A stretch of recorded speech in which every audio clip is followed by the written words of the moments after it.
ورحمة الله وبركاته. وتنا وسيدنا وحبيبنا وشفينا وقرة أعين مولانا محمد صلى الله عليه وسلم ثم إلى رحبائه وإخوانه من الأنبياء والمرسلين وعلى كل منهم وصحابة أجمعين ثم إلى روح جميع ساداتنا العلويين والأئمة المجتهدين والعلماء العاملين بشربة المحكين أستاذنا محمد بن علي عليه السلام.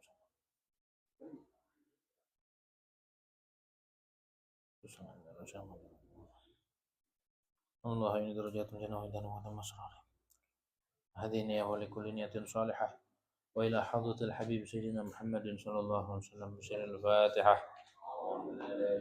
أعوذ بالله من الشيطان بسم الله الرحمن الرحيم الحمد لله إياك نعبد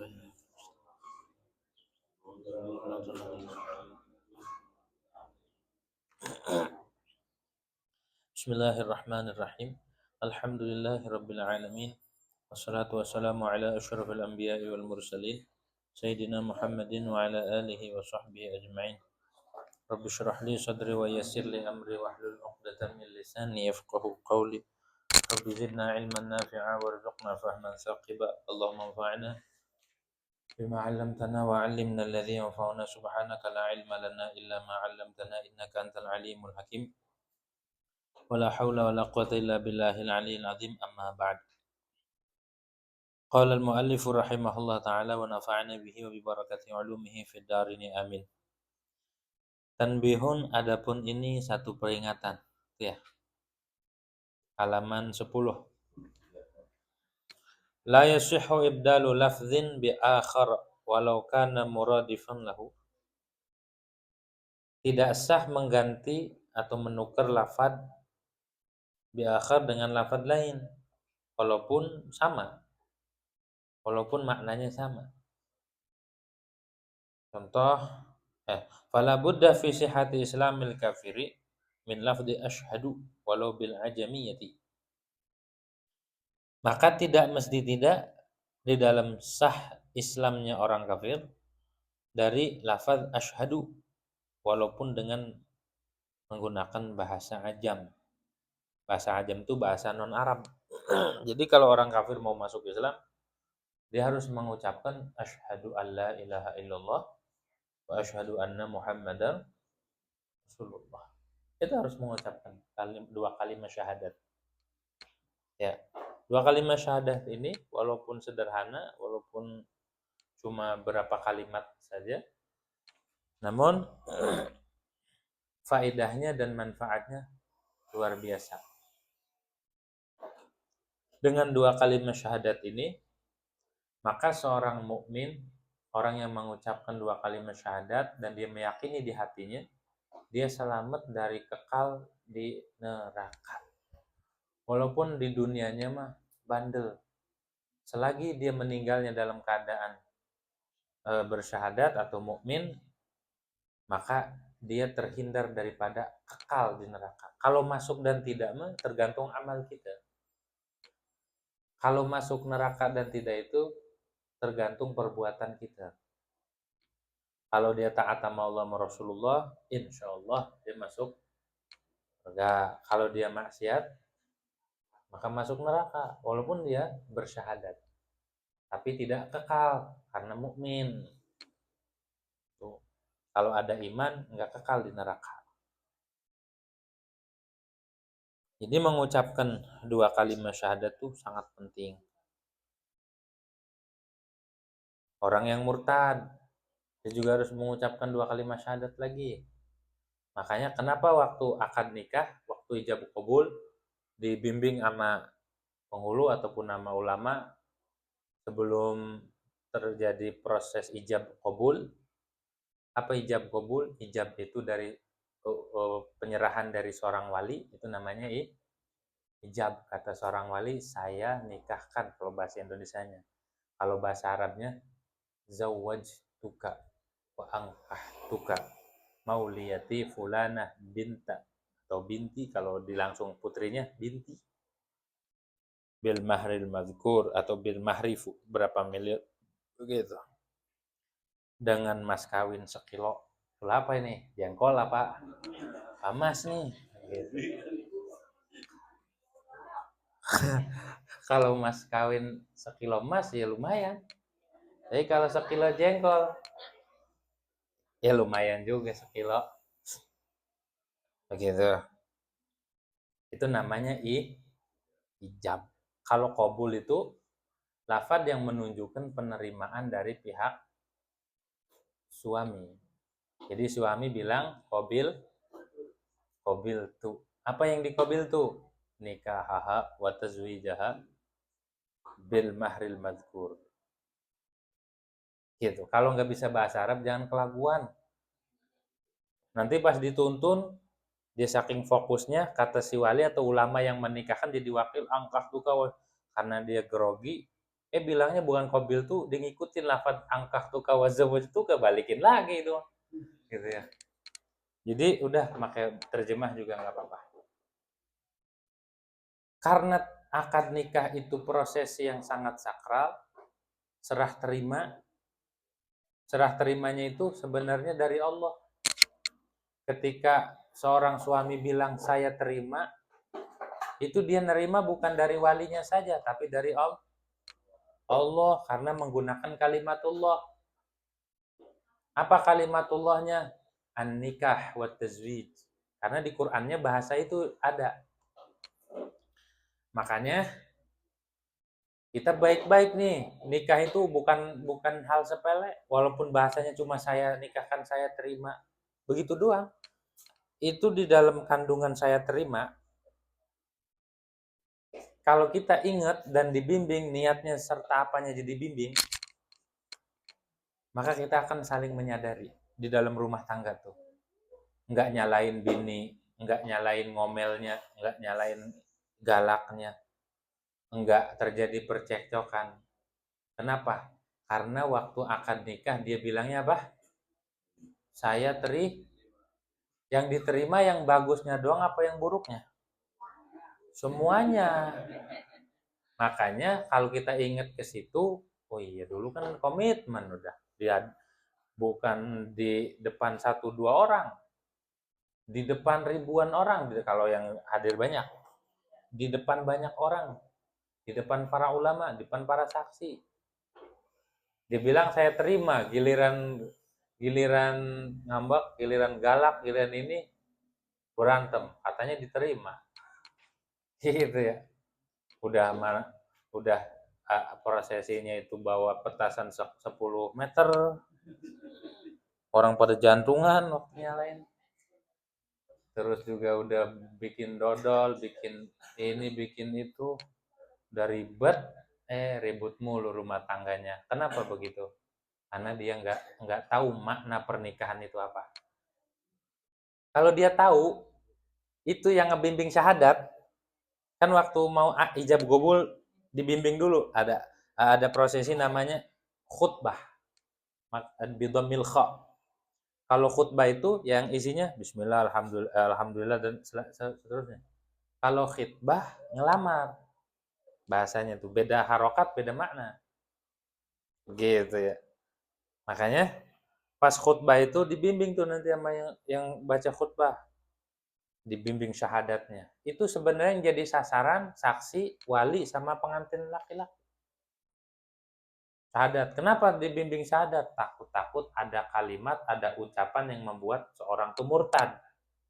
Maka kalau orang yang nikahinnya itu murtad atau yang nyaksiinnya murtad kan gak sah pernikahannya. Maka disyahadatin tuh, hebatnya syahadat tuh. Jadi disyahadatin dulu nih, mau apa-apa disyahadatin. Syahadatin dulu, jadi saksi disyahadat, sambil baca syahadat. Si walinya takut dia ngucap sembarangan, akhirnya dia murtad, syahadat. Sang suami juga syahadat. Jadi semuanya suruh, makanya ketika syahadat tuh, ayo bareng, jangan diem aja. Jangan waktunya syahadat, dia mau selfie-selfie, dipoto-potoin. Sampai saksinya kesiloan. Silo sama itu blitz. Jadi syahadat bareng tuh. Asyhadu an la ilaha illallah wa asyhadu anna Muhammad Rasulullah. Kan sebelum istighfar dulu tuh ya. Astagfirullahaladzim, astagfirullahaladzim. Itu semuanya mengistighfarin semua. Jadi biar walinya istighfar, kalau ngelakuin dosa, tobat di situ. Suaminya juga tobat, calon suaminya, saksinya juga takut ngelakuin dosa, tobat. Itu hebatnya. Istighfar, syahadat. Jadi syahadat mah bisa ngehapus sesuatu yang eh, membuat orang tuh celaka. Orang kalau kufur sampai mati kan celaka, masuk neraka nanti. Dengan syahadat langsung ya jubbu kata Nabi. Al-Islam, agama Islam atau orang masuk Islam itu memutuskan sesuatu yang walaupun waktu dia kafir melakukan perbuatan maksiat, meninggal sholat ini segala macam, ketika disyahadatin maka jadi baru seperti orang baru lahir. Itu keutamaan baca syahadat. Ya, syahadatin. Asyhadu an la ilaha illallah wa asyhadu anna Muhammadar Rasul. Itu ngefek cuma sebentar doang, sedikit, bentar lagi nggak nyampe 1 menit.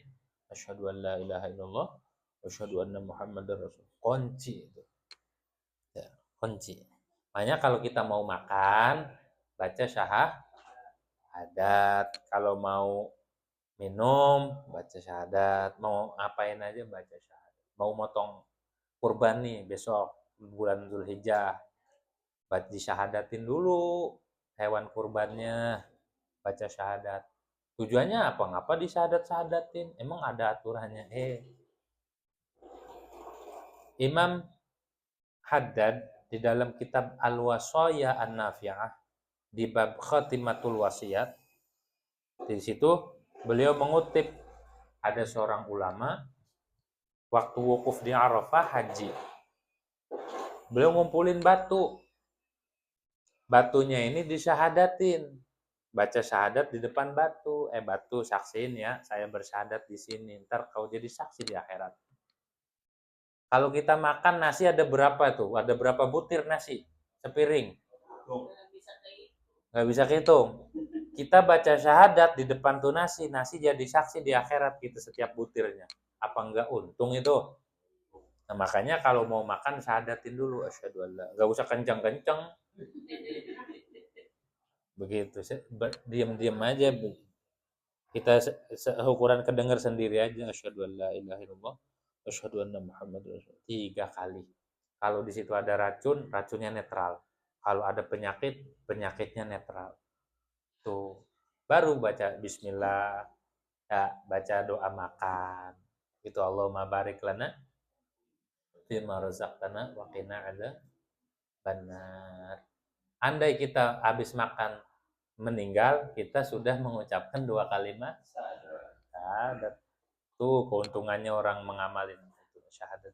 Asyhadu an la ilaha illallah wa asyhadu anna Muhammadar Rasulullah. Gitu. Ntar tuh jadi saksi tuh. Makanan yang kita makan, minuman yang kita minum, dia bakal menyaksikan syahadatnya kita di depan mereka. Begitu tuh maksudnya. Asyhadu an la ilaha illallah wa asyhadu anna Muhammadar Rasulullah. Gitu. Jadi kalau mau makan syahadat dulu. Di makanannya disyahadatin, diri kitanya disyahadatin. Gitu ya.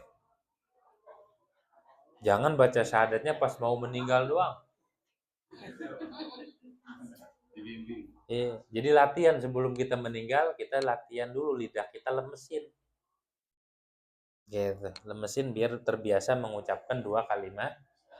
Itu impiannya. Impian orang meninggal mengucapkan 2 kalimat syahadat. Impian semua orang. Impian para orang-orang soleh meninggalnya mengucapkan 2 kalimat syahadat.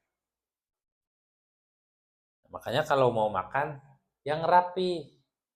Kalau mau makan itu dandan yang minimal wangi dah, atau pakaiannya yang rapi.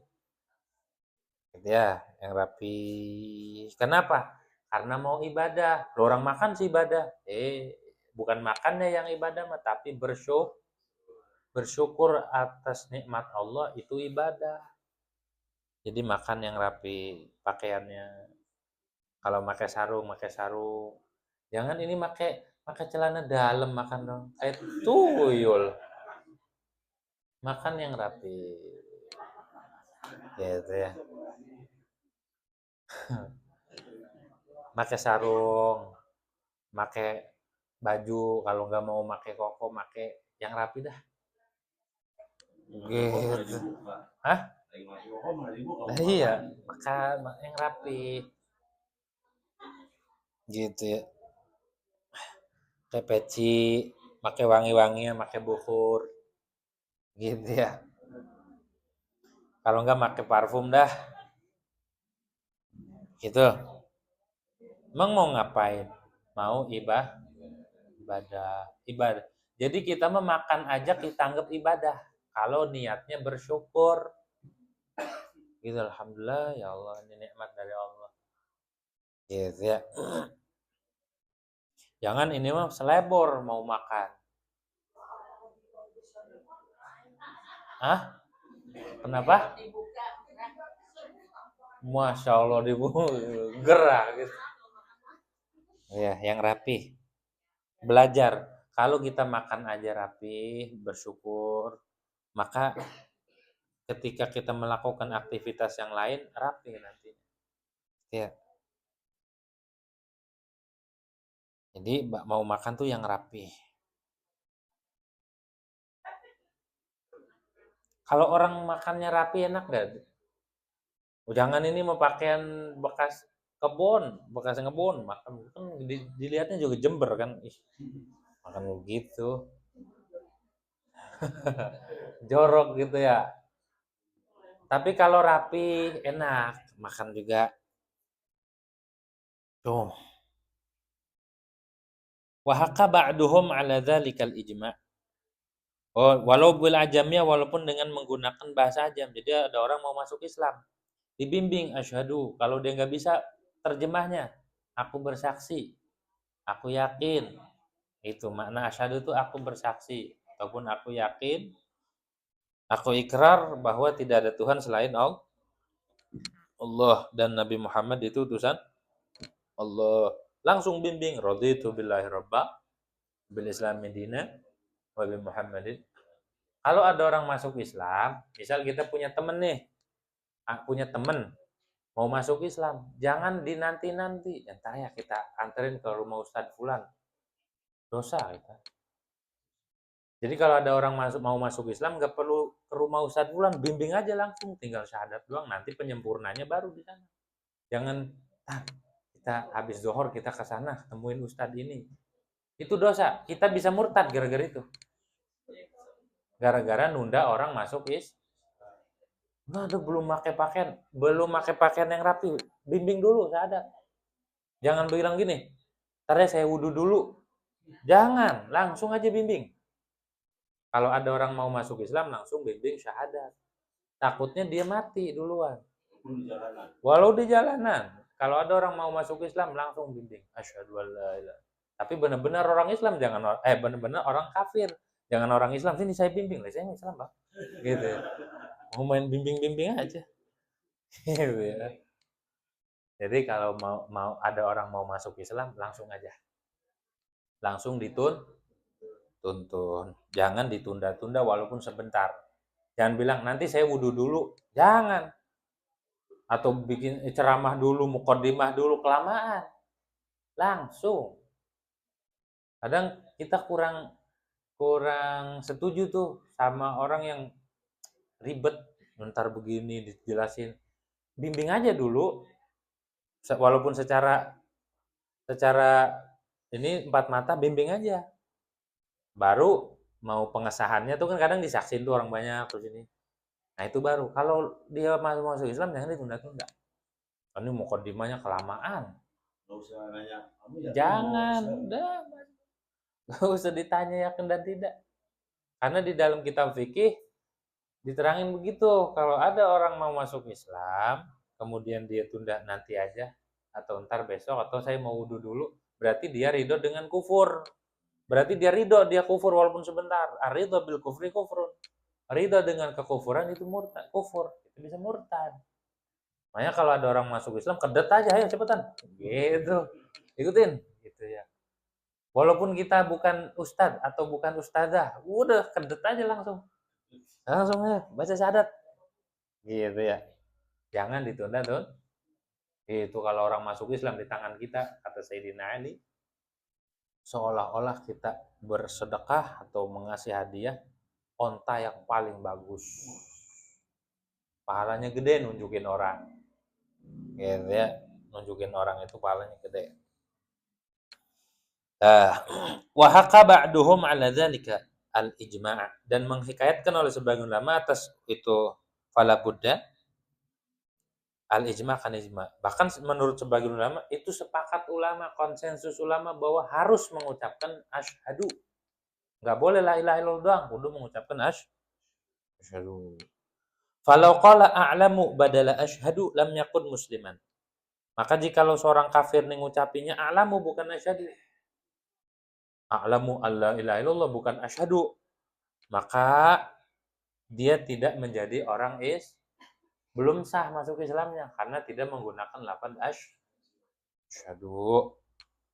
Kenapa harus begitu? Li'anna syari'a talaffadha bi asyhadu fi ada'i syahadah. Karena sesungguhnya syari' ini agama Allah dan Rasul itu melafazkan dengan asyhadu di dalam menunaikan syahadat. Fala takfi a'lamu, maka tidak cukup oleh lafaz a'lamu. Lianna syahadata akhassu minal ilmi, karena syahadat itu lebih khusus dari ilmu. Karena syahadat lebih spesifik. Makna syahadat itu aku yakin, aku ikrar kepada selainku bahwa tidak ada Tuhan. Itu makna asyhadu. Bukan bersaksi dengan mata, tapi dengan hati. Jadi makna asyhadu itu a'taqidu, aku yakin bahwa tidak ada Tuhan kecuali Allah. Gitu. Kalau a'lamu aku tahu. Lah orang kafir juga tahu. Orang Yahudi tahu, tapi nggak ada keyakinan. Tuh, ilmu sama yakin beda. Kalau yakin mah di hati, ilmu mah di otak. Oh gitu ya. Makanya kalau orang udah punya keyakinan, udah susah digoyangin. Orang kalau udah yakin. Orang kalau udah yakin, keyakinannya full di hati, maka hal apapun tentang ibu dunia jadi enteng, musibah-musibah dunia. Karena dia yakin sama Allah. Nggak sedih. Misal, kadang ekonomi kan naik turun. Ketika lagi diuji nih, ekonominya anjlok. Tuh. Karena dia yakin sama Allah, nggak khawatir. Nggak ragu, nggak goyang. Kenapa? Karena segala sesuatu sudah ditakdirkan, sudah diirodah sama Allah, ditentukan. Jadi tidak ada yang di dunia ini terjadi tanpa irodah Allah. Ya kita ada lagi naik, ya udah diirodah, lagi turun udah diirodah. Lagi sehat, emang Allah kasih, sakit pun Allah kan kasih. Jadi nggak goyang tuh. Gitu tuh ya. Karena sudah menjadi keyakinan. Ini Bu yang susah. Menanamkan keyakinan tuh yang susah. Orang kalau yakin gak khawatir, apapun yang menjadi milik kita gak bakal kemana, walaupun dia lari-lari dulu, sekabupaten lari, balik lagi, gak percaya, coba. Dulu misalkan konsep kita mengejar, jangan ngejar sesuatu, nyari ini, ngarep, sampai pegel. Kenapa kita pegel? Karena fokus kita ke situ, ngejar dunia lah, ngejar sesuatu yang dikejar tuh pegel. Ayam nih ayam, kita kejar-kejar mau dipotong, pegel. Pegel. Apalagi ayamnya nggak lulus sekolah, kan buandel lu. Gitu ya. Pegel. Beda sama ayam negeri, dia mempatuh. Tangkap juga nggak perlu tenaga. Coba ayam kampung, akam sini. Bengal dia mah. Terbang sana, terbang sini. Ngumpet sana, ngumpet sini. Pegel. Begitu juga dunia. Begitu juga apapun selain Allah, kalau kita kejar, kalau kita teknisnya mengejar, kalau kita teknisnya pengen mendapatkan, kalau kita memaksa, capek. Capek. Tapi ketika kita udah pasrah sama Allah, yakin sama Allah, kalau emang rezeki saya nggak kemana. Energi kita nggak kebuang, pikiran kita nggak kebuang sia-sia, nggak fokus ke situ, justru kita tenang, malah datang.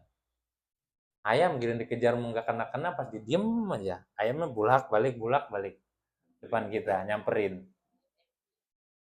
Itu satu contoh kecil.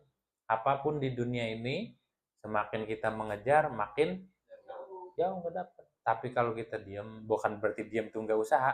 Artinya di hati udah pasrah sama Allah, yakin sama Allah kalau emang milik kita nggak kemana. Kalau bukan milik kita, ya nggak bakal kena. Ingat, kalau kita tenang, kita yakin sama Allah, ndak ngoyo, ndak memaksa, dalam dalam mendapat sesuatu tuh ada dua kemungkinan. Ada kalanya itu emang punya kita, ada kalanya bukan punya kita. Kalau punya kita, nggak bakal kemana. Mau kita tinggal juga bakal datang. Udah tahu ini punya kita misal nih, ini botol nih bakal emang udah dihadapin ke kita, kita kejar-kejar. Apa ini kejar orang punya ente sih? Tahu nggak? Emang udah bagian ente, cuma belum waktunya doang.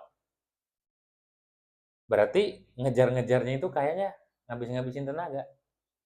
Kemungkinan kedua yang kita kejar atau yang kita cari itu bukan punya kita. Makin parah kalau bukan punya kita. Mengejar sesuatu yang bukan milik, capek nggak? Bukan capek lagi. Gitu ya. Jadi kuncinya yakin, usaha terus, tapi keyakinan harus dipupuk. Keyakinan harus ditanamkan. Yakin sama Allah. Jadi kerjanya santai.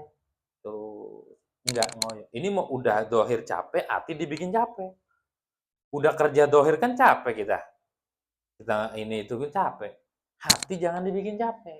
Hati itu ditenangin. Ditenanginnya dengan cara yakin sama Allah. Kita nyari dunia tuh. Capek nggak? Capek. Hati kita jangan dibikin, pikiran kita jangan dibikin capek. Tenangin pikiran dan hati kita. Badan kita capek, tapi ini tenang. Kenapa tenang? Karena ya yakin sama Allah. Jangan dua-duanya dibikin capek dan lelah. Ya badan capek, hati capek, pikiran capek. Udah berentek akhirnya. Dikerok jadinya ungu bukan merah lagi. Kedalon udah. Gitu ya. Makanya badan kita capek, emang dunia sama tempatnya capek nggak apa-apa. Tapi hati kita jangan dibikin capek dengan cara memaksa pengen dapetin. Dengan cara kita ngoyo. Ya hati kita istirahatkan.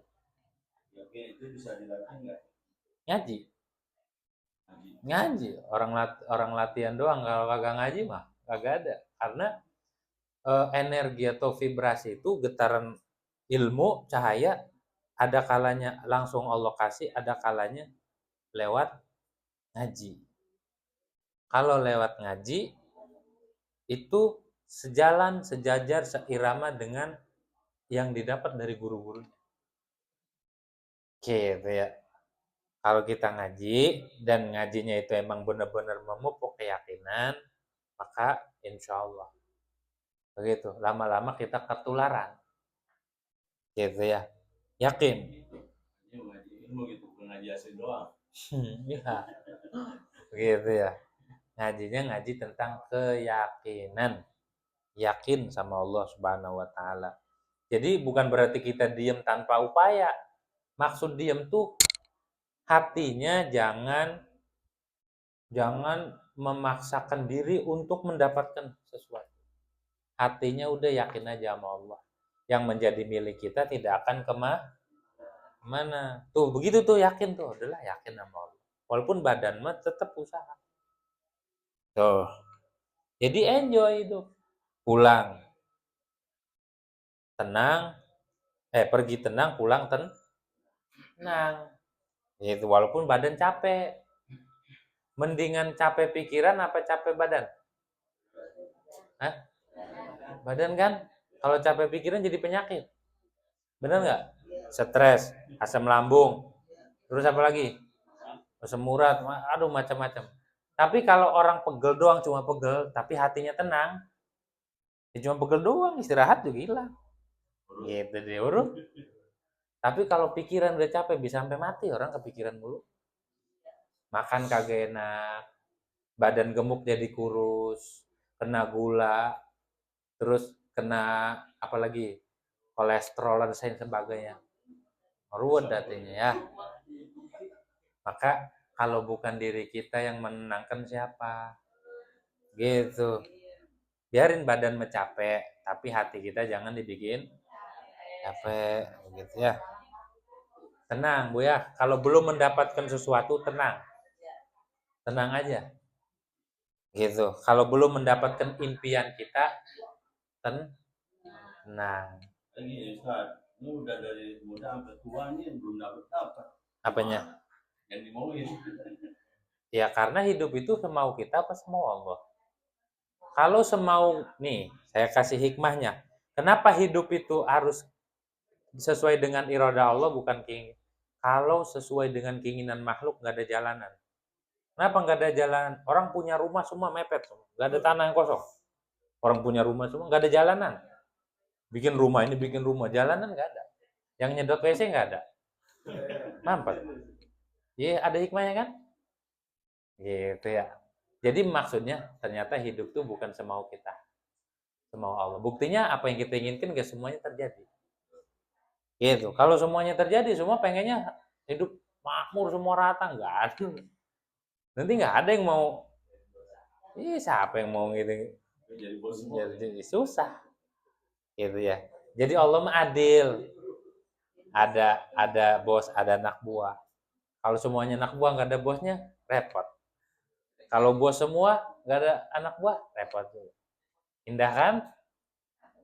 Indah. Makanya kita yakin aja. Yakin sama Allah. Jangan sampai kita mengeritik Allah. Apa ngeritik Allahnya? Seolah-olah dunia nggak adil. Dunia nggak berpihak sama kita. Aneh pengen dia nggak dapet. Aneh pengenin ini. Lah kalau orang pengen semua pengen rebutan nanti. Gitu ya. Makanya terima apa yang Allah kasih. Tenang. Allah ngasihnya ini. Ya udah terima. Nah jadi bersyukur sama nerima. Udah. Tenang tuh. Dan kalau kita berdoa sampai nangis-nangis nih, itu masih kita memaksa nggak? Tergantung hatinya. Kalau cuma nangis doang emang disuruh sama Nabi. Ibku fa illam tabku fatabakau. Nangis kalau kita baca Quran, kalau ngedoa nangis. Kalau nggak bisa pura-pura nangis, paksain. Gimana? Gitu. Kan ada tuh orang drama, tahu drama? Gitu. Tempelin bawang merah sini ya. Jadi maksudnya mah nggak apa-apa nangis. Cuma hati kita jangan memaksa Allah. Jangan memaksakan supaya Allah mewujudkan apa yang kita pengen. Pegel. Pikiran kita pengen itu, hati kita ke situ, akhirnya apa? Yang ada nggak terjadi. Kenapa nggak terjadi? Karena dia maksa. Allah mah nggak demen dipaksa. Nah, itu ada hadis yang mengatakan Allah mendemen sama orang yang doanya maksa. Maksud doanya maksa itu istiqomah. Terus saja baca ini. Bukan maksa, ya Allah. Gitu. Nanti ujung-ujungnya kalau maksa itu sakit hati. Kalau nggak kejadian. Kita sakit hati sama makhluk aja jelek. Apalagi sakit hati sama Allah. Ini sakit hati sama Allah. Puji sakit hati sama Allah. Keren amat. Songong ente. Jadi jangan itu, makanya kita kudu sadar ngaji tauhid tuh di situ bahwa Allah Maha Gagah, Allah nggak bisa diatur, Allah ya Tuhan nggak bisa diatur. Kita hamba kudu nurut. Nah di situ tuh ya. Nah itu keyakinan tuh kudu dipupuk, kudu bener-bener ditanamkan. Tuh. Jadi penenang itu adalah keyakinan. Kayak orang kebutuhannya segini, sementara pendapatan enggak. Kalau kita ngitung otak manusia, puyeng. Kebutuhan misalkan sehari 200, sementara pendapatannya cuma 50, puyeng nggak? Puyeng nih. Mana ini? Apa beli gasnya setengah ya di agen? Bang beli gas setengah aja gitu. Nah setengahnya kemana? Tapi enggak kan selama ini kalau kita pasrah nih sama Allah ketemu. Intinya mah sama. Sama, yang penting nerimanya. Ada orang dikasih pas kebutuhan 200, dikasih sama Allah 200 misal sehari. Tapi kalau di hatinya kurang ya kurang aja. Oh, kurang ini ntar buat ini mana ya? Tuh. Tapi kalau orang dikasih 50, kebutuhan 200, dapatnya 50. Alhamdulillah ya Allah masih Dapet, masih ada, alhamdulillah ya Allah. Masih bisa buat beli garam juga. Gitu ya, buat beli gas, buat beli garam. Dah, asik. Begitu ya. Begitu. Asin juga. Gitu, yang penting ada rasa. Gitu ya. Ini contoh. Jadi bukan lihat nominal, tapi nerima. Kalau nerima mah segitu kehitung gede. Segitu tuh gede. Ya Allah, segini nih lebih. Kalau buat ini, buat bumbu sekian, ada kembaliannya. Ya Allah, alhamdulillah, masih dikasih lebih. Segitu dikata lebih. Padahal mah kurang ya. Dikata lebih. Tuh, orang yang pandai bersyukur, kecil aja dikata lebih. Alhamdulillah ya Allah. Oh, makasih ya Allah. Masih dikasih lebih. Gitu ya. Buat nyambel mah beli terasi ini kebeli. Oh, begitu. Cuma kalau orang itu pikirannya kurang, dikasih berapa aja kurang. Kurang ini, kurang bahaya. Tambahin lagi, kurang. Terus kurang. Maka keyakinan itu membuat tenang hidup. Loh, tenang aja. Gitu. Karena yang nanganin urusan kita adalah Allah. Kita punya utang nih. Pengennya kita kan kebayar kan? Nggak usah dipikirin kalau punya utang. Bayar. Artinya minta sama Allah, ya Allah saya punya utang. Bagaimana caranya biar saya bisa bayar utang ya Allah. Begitu. Yang dipikirin doang. Harus ada keyakinan, yakin mau bayar. Gitu ya. Yakin lunas. Tuh, harus ada. Kalau dipikirin aja. Pusing. Gitu ya. Nah, itu tuh fungsinya kita belajar tentang makna syahadat. Yakin. Yakin aja. Fala takfi li'annaha fi'lun sadirun an ilmin hasala bimusyahadatin. Karena syahadat itu satu perbuatan hati yang timbul dari ilmu yang hasil dengan musyahadah basar au basir. Kesaksian pandangan mata atau pandangan mata hati. Kenapa orang itu yakin? Berdasarkan penilaian mata atau mata hati. Gitu ya. Misal, kita lihat warna karpetnya apa? Warnanya hijau. Ada orang ngomong, ini kok warnanya biru. Hah? Rabun. Kita ikutin nggak dia yang bilang biru? Kenapa kita kekeh sama keyakinan kita kuat? Karena kita melihat orang saya lihat ini hijau, gitu ya. Enggak, semalam ngaji karpetnya biru, hijau, karena saya ngelihat. Jadi kalau orang sudah menyaksikan dengan mata, itu nggak bisa berubah. Apalagi dengan mata dengan keyakinan. Kita yakin sama Allah, sama kekuasaan Allah, sama kegagahan Allah, sama keesaan Allah, sama kesempurnaan Allah. Kalau hati sudah memandang begitu, Bu, nggak bakal goyang sama Allah. Jadi makna syahadatnya benar, dia mau ngomong, saya bersaksi bahwa tidak ada Tuhan kecuali Allah, tapi marah-marah masih. Tapi masih ragu sama rizki. Tapi masih nggak yakin, masih sedih, masih galau, masih gundah, masih gelisah, masih galau. Katanya bilang asyhadu alla ilaha illallah. Tapi giliran ada ini dia masih nggak terima.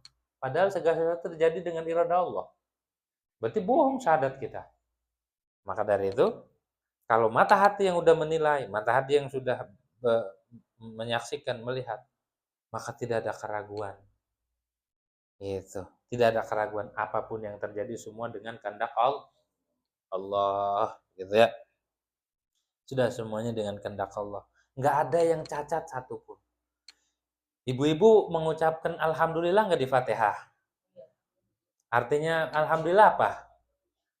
Segala puji. Jadi Allah itu sifatnya terpuji ya. Maha maha terpuji dan berhak dipuji. Kalau orang terpuji berarti sempurna, nggak ada yang cacat.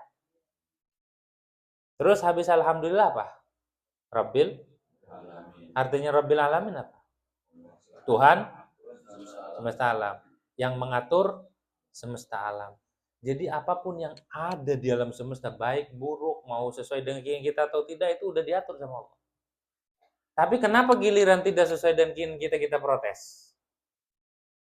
Ya, kayak tadi, kenapa selama ini saya ngarepin, kenapa masih protes? Katanya alhamdulillah rabbil alamin, tapi pada prakteknya kita nggak memuji Allah, ngeritik. Berarti ucapan alhamdulillah itu kita masih setengah. Yang enaknya doang alhamdulillah, yang kagak enak soalnya bukan aturan Allah. Berarti alhamdulillah kita bohong. Berarti ucapan Rabbil Alamin kita nggak sesuai dengan ucapan kita. Kita sendiri itu ngomong doang. Pada prakteknya kita tidak menuhankan, tidak memasang makna Rabbil Alamin. Katanya pengatur alam semesta ya Allah. Katanya alhamdulillah. Kenapa dia masih protes? Kenapa dikasih kehidupan begini dia protes? Aduh, begitu. Aduh, begitu. Aduh, kenapa? Gini-gini aja hidup. Kayak capek banget. Jadi selama ini ente bilang Rabbil Alamin, Alhamdulillahmin, cuma di mulut. Secara mulut kita memuji, tapi prakteknya kita mencela. Seolah-olah enggak sesuai, enggak adil. Ini enggak mau saya. Kalau kita menolak apa yang terjadi, menolak sesuatu ujian, berarti sama aja mengkritik kinerja Allah. Dan itu sangat jahat. Dan kita ngomong Alhamdulillah, Rabbil Alamin. Tapi prakteknya kita mencela-cela Allah, nyala-nyalain Allah. Saya pengen nama dia, kenapa nggak jadi ya Allah? Gitu. Yang punya aturan siapa kata Allah? Yang Rabbil Alamin ente apa saya? Ente bilang kan alhamdulillah, tapi kenapa ente begitu? Ampun ya Allah. Makanya kudu banyak istighfar gitu. Ya, yakin istighfar. Jadi keyakinan itu akan menimbulkan sikap dan sifat. Sikapnya, oh iya selama ini ternyata saya salah. Nuduh-nuduh Allah, nyala-nyalahin orang, ini sama aja nyalahin Allah. Gitu ya. Berantem sama tetangga, iya dong tetangga ini begini, dia begini. Dia yang ngatur kita bertetangga sama orang itu siapa? Kita bertetangga sama ini siapa yang ngatur? Allah. Terus sama aja kita nyalain, kenapa saya harus bertetangga sama dia? Kayak begini. Misalkan dia berantem sama orang tuanya.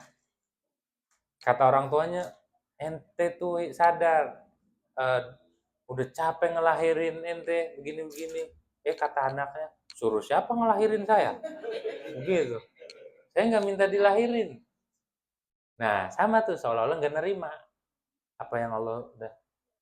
Atau punya keluarga begini, nyala-nyalain keadaan keluarga, nyala-nyalain kondisi keluarga, sama aja protes sama Allah. Kenapa Allah titipkan saya di keluarga yang begini? Seolah-olah begitu. Seolah-olah salah, padahal perbuatan Allah sedikit pun gak ada yang salah. Kita terlahir dari siapa? Bukan kemauan kita. Syukur aja, makanya kita itu bersyukur aja sama Allah. Jangan gara-gara nikah sama lu, gue jadi begini. Gue nyala-nyalain. Jadi seolah-olah Allah itu ngatur pertemuan itu salah. Kalau balik ke situ takut tuh kita. Takut. Begitu ya. Ini nggak nyalain keluarga, nggak nyalain suami, nggak nyalain istri. Nggak nyalain anak, nggak nyalain tetangga. Nggak. Ya semua udah diatur sama Allah. Begini kita terima aja. Alhamdulillah, Alhamdulillah, Alhamdulillah. Begitu. Gitu ya. Alhamdulillah. Kalau kita udah sadar begitu, jadi kita takut ngeritik Allah. Kalau udah nyadar, ya Allah sebenarnya semua yang terjadi itu udah diatur sama Allah dengan sedemikian rapi. Cuma kitanya nggak ngeh, masih protes aja. Gitu ya. Makan sama ikan asin nangis dia. Dikira mah kepedesan, sambel. Nangis dia. Iya. Kan ikan asin mulu katanya, kapan ketemu dagingnya? Tuh, agak bersyukur sama Allah semua. Dikasih daging giginya copot. Ayo. Hah? Enggak bisa ngunyah. Keselak. Mendingan ikan asin apa daging? Ikan asin. Tuh. Makanya semua perbuatan Allah itu ada hikmahnya. Apapun yang terjadi ada hikmahnya. Puji aja Allah terus. Apapun yang terjadi belajar memuji. Belajar memuji. Kalau memuji dalam keadaan nikmat, semua orang juga normal. Dikasih nikmat muji, normal. Jangan ngeluh. Misal kita ngeluh, kenapa nggak punya duit, begini-begini. Coba periksa lemarinya banyak ke bajunya. Itu apa? Baju banyak, kagak disyukurin. Coba sendalnya ada berapa? Itu sendal banyak, nggak disyukurin. Rambut pada botak nggak disyukurin tuh. Pokoknya 3. Iya makanya kita kalau ngelihat kurang kurang terus. Tapi kalau bersyukur apa aja jadi peluang untuk bersyukur. Jangan ngeluh ini itu. Lihat coba lihat di lemarinya banyak nggak bajunya banyak. Kata siapa nggak punya duit? Emang baju dibeli bukan pakai duit? Bilang kagak punya duit nyalain Allah bisa. Bersyukurnya kagak bisa. Gitu ya. Makanya kita itu kalau kalau nggak bersyukur dosanya besar karena kelewatan nyalain Allah gitu. Fakullu syahadatin ilmun. Setiap syahadat itu ilmu. Setiap kesaksian, setiap kesaksian, penyaksian itu, persaksian itu adalah ilmu. Tapi tidak sebaliknya, tidak setiap ilmu itu persaksian. Kata fadahu Suhaimi. Demikianlah memberikan faedah akannya oleh Imam Suhaimi. Wa qala syekhuna dan berkata oleh guru kita Yusuf As-Sambalawaini walau ata bi tarjamati alamu badala tarjamati syahadu lam yakfi. Jika seorang mengganti dengan mendatangkan dengan terjemahnya a'lamu. Kalau alamu itu bahasanya saya tahu. Mengganti terjemah asyhadu, maka tidak cukup. Ai fil islami tidak cukup di dalam Islam. Wa fi adai syahadah dan di dalam menunaikan syahadat. Harus menggunakan asyhadu. Lianna syahadata lafdzun ta'abbudiyun. Karena syahadat itu lafaz yang ta'abbudi. Ta'abbudi itu tidak bisa kita upayakan. Tidak bisa dipahami maknanya. Kenapa syahadat? Udah harus dipatuhi itu mah. Pelaksanaannya harus diikutin penerapannya. Wali annaha akhassu dan karena syahadat itu lebih khusus. Kamaru anil khabar sebagian diriwayatkan dari khabar idza alimta misla syamsi fashhad. Bila engkau tahu seperti melihat matahari, maka saksikan. Kalau kita mengetahui sesuatunya 100%, silahkan saksikan. Kalau jadi saksi harus yakin. Kita misal jadi saksi apa kayak saksi ini tanah punya fulan. Tapi benar dia beli atau warisan. Boleh tuh kalau ada sengketa kan dia jadi saksi. Saya bersaksi itu tanah punyanya fulan. Kalau nggak tahu jangan coba-coba jadi saksi. Karena dia teman ternyata jadi saksi ya. Saksi apa? Ini ada perkara nih tanah sengketa. Ternyata aja jadi saksi. Gimana nyaksiin kan saya tahu juga saya kagak. Hati-hati gitu nanti jadinya saksi palsu. Saksi palsu tuh nanti masuk neraka. Ya, masuk neraka. Ada pertanyaan nih? Udah kelar nih. Ada? Bu?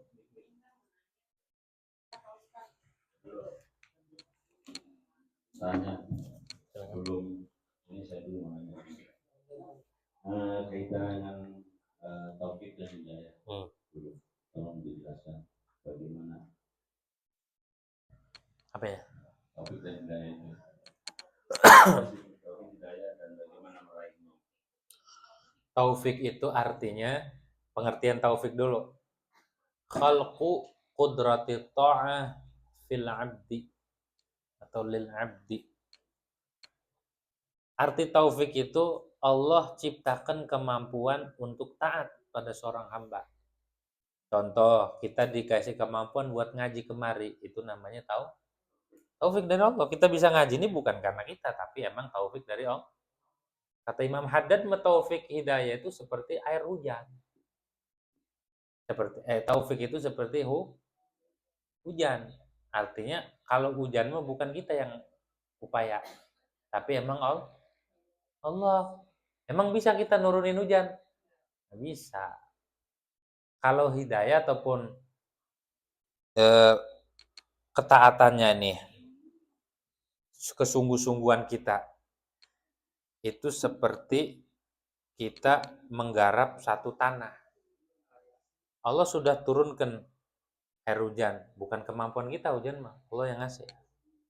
Habis itu kita upaya, kasam, ya taatnya nih, itu mau upaya kita.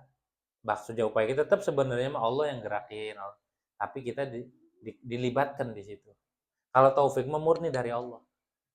Nggak ada satu manusia pun yang ikut campur. Buktinya mana? Ada orang rumahnya dekat majelis, ada orang rumahnya dekat masjid, ada orang dekat musola. Tapi tidak semua orang dikasih kemampuan jalan ke musola. Kadang-kadang tinggal lama sampai mau meninggal dia nggak ngeh di depan rumahnya ada musola. Loh, baru saya tahu kalau di sini ada musola. Lah, udah puluhan tahun sih baru ngeh. Karena dia nggak dikasih kemampuan untuk masuk musola. Bukan masuk doang, kalau masuk musola juga bisa. Maksudnya buat ibadah. Jadi kalau taufik mah khalqu qudrati ta'ah. Allah ciptakan kemampuan taat kepada seorang hamba. Kita bisa ngaji nih, Allah yang kasih. Kita bisa baca Quran, Allah yang kasih. Kita bisa sholat, Allah yang kasih kemampuan. Kalau Allah nggak kasih kemampuan, nggak bakal bisa. Tuh, itu namanya taufik. Gitu. Hidayah sama taufik itu sama. Cuma kalau hidayah, ada hidayah yang kita cari, atau hidayah yang kita jemput, ada hidayah yang menjemput kita. Apa hidayah yang harus kita jemput? Hidayah mah sudah ada. Pengajian, musola, masjid, kebaikan, orang tua. Tinggal kita jemput. Kalau orang tua kita bakti ke orang tua, kalau musola kita masuk ibadah di situ, kalau pengajian, kalau ulama ya kita ngaji. Begitu. Jadi kalau hidayah mah bisa dimaknakan taufik, artinya emang dari Allah. Bisa dimaknakan hidayah itu ya melihat perbuatan kitanya. Melihat perbuatan kita. Kalau hidayah itu ada dua. Ada hidayatul khalq, ada hidayatul irsyad. Kalau khalqul hidayah itu taufik tadi. Allah yang kendakin itu. Tapi kalau ngebimbing seperti seorang guru membimbing muridnya, terus orang tua ngedidik anaknya, itu namanya hidayatul irsyad. Kalau ini mah upaya, disuruh upaya ini mah. Contoh, ada pengajian. Kemampuannya Allah kasih. Kita bisa ngedengar, kita terus ada kesempatan, ada ini. Tinggal kita mau ngejemput enggak? Mau kita paranin enggak? Gitu ya. Tetap modal baterainya mah taufik tadi. Makanya ketika kita ibadah jangan ngaku-ngaku itu ibadah kita. Tapi semuanya itu kemampuan dari Allah. Kalau Allah nggak kasih kemampuan, saya nggak bisa apa-apa. Nggak bisa. Itu taufik. Gitu ya. Jadi taufik emang pertolongan dari Allah. Kita bisa ibadah, bisa ngaji, karena Allah yang gerak. Kalau nggak bisa. Berarti adanya hidayah taufik dulu. Taufik dulu. Taufik dulu. Oh, ada hidayah. Taufik dulu. Gitu ya. Karena taufik mah udah bicaranya dari Allah semata. Kalau hidayah maknanya bisa dua. Bisa maknanya taufik, bisa maknanya perbuatan kita. Ya dah. Ya, ya. Lanjutnya.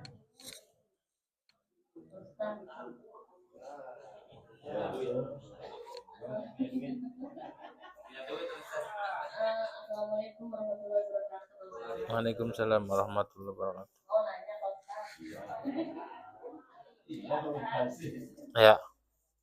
Eh, ada suatu kerjaan gitu ya. Terus kan kita doa tuh, ya Allah dia tuh sudah dikasihkan tuh dia tuh. Tapi pada saat proses kerjaan itu tuh ada masalah terus gitu. Apa itu Pak Ustaz? Sampai kadang-kadang tuh, ya Allah kenapa sih kayak gini? Sampai saat ini aja permasalahan yang itu tuh nggak kelar gitu. Maksudnya dari sana masalahnya apa sih? Kok bisa nggak selesai-selesai? Maksudnya kenapa? Ini yang ditanyakan apanya? Ya maksudnya kita harus doanya tuh gimana gitu Oh, sih. sikap kita harus gimana? Sikap kita harus gimana gitu? Sikap kita harus gimana begitu? Begini, ini kan tadi dijelasin. Kita nih hidup bukan sesuai dengan apa yang kita inginkan. Tapi kita menjalani hidup sesuai dengan apa yang Allah tentukan. Apa yang Allah irodah. Kayak tadi. Tapi Allah udah kasih kita nih. Hmm. Tapi malah Allah sulitin gitu. Maksudnya Enggak. Tahu udah dikasihnya? Tahu. Nah, itu belum kalau dulu. Lama, berbelit. Nah, Jadi, Sampai kadang-kadang doa, ya Allah kenapa sih kok nggak makan? nah, kalau kita sudah belajar tauhid, ternyata kita paham hidup itu bukan sesuai keinginan kita. Ingin kita medil langsung jadi. Ingin kita mah proses ini dimudahin. Tapi buktinya, kalau kita nggak dididik tauhidnya, kita nyalain Allah. Kita mempertanyakan, kenapa udah sampai bahasa ini, kita udah baca yasinan 1000 kali. Udah datang ke orang pinter, orang goblok, semua didatengin. Lagi makin orang pinter, orang datang ke ustadz, datang ke ini minta doa, kok nggak kelar-kelar masalah. Ingat, masalah itu yang punya siapa? Yang punya solusi, yang punya jalan keluar, yang memudahkan, yang menentukan itu punya kita, hak kita, milik kita, rezeki kita siapa? Allah. Jadi ketika pertanyaan, kenapa sih? Satu, ingat nih, segala sesuatu itu Allah yang tentuin, berarti Allah belum ngasih waktunya, ataupun ya memang bukan milik kita, masih banyak kemungkinan. Kedua, dipersulit prosesnya agar kita itu benar-benar menghambakan diri kepada Allah. Karena kalau kita prosesnya dipermudah, seolah nganggap siapa dulu gua, siapa dulu. Tapi ketika dipersulit, sombong kagak? Kali dia tuh kan sulit, ya siapa dulu gua, makanya sulit tuh. Nggak ada kan gitu. Yang ada kalau sulit tuh merenung, ya Allah, tuh ya Allah. Nah, itu yang Allah mau. Jadi bukan ke situ tapi ke Allah. Contoh kita misalnya ngobjek tanah, misal ini mah udah deal nih, udah dikasih ini, tahu-tahu ada yang gak jadi, ada yang prosesnya ribet, ada yang dipermudah, semua itu Allah yang nentuin. Itu mah tanah mah contoh kecil, banyak prosesnya. Begitu, orang nyari jodoh, ada yang dimudahin, ada yang dipersulit, ada yang udah mudah meninggal. Semua emang keinginan kita, bukan, tapi keinginan Allah. Balikin ke situ tuh, baru tenang. Oh iya ya, ternyata hidup tuh sesuai dengan keinginan Allah, bukan keinginan kita. Terus ada lagi yang ada ya? Bisa nerima nggak? Belum merenung dulu. Jadi balik, ya harus pasrah. Ya serahin ke Allah. Yang penting proses jalani, tapi serahin ke Allah. Jangan memaksa.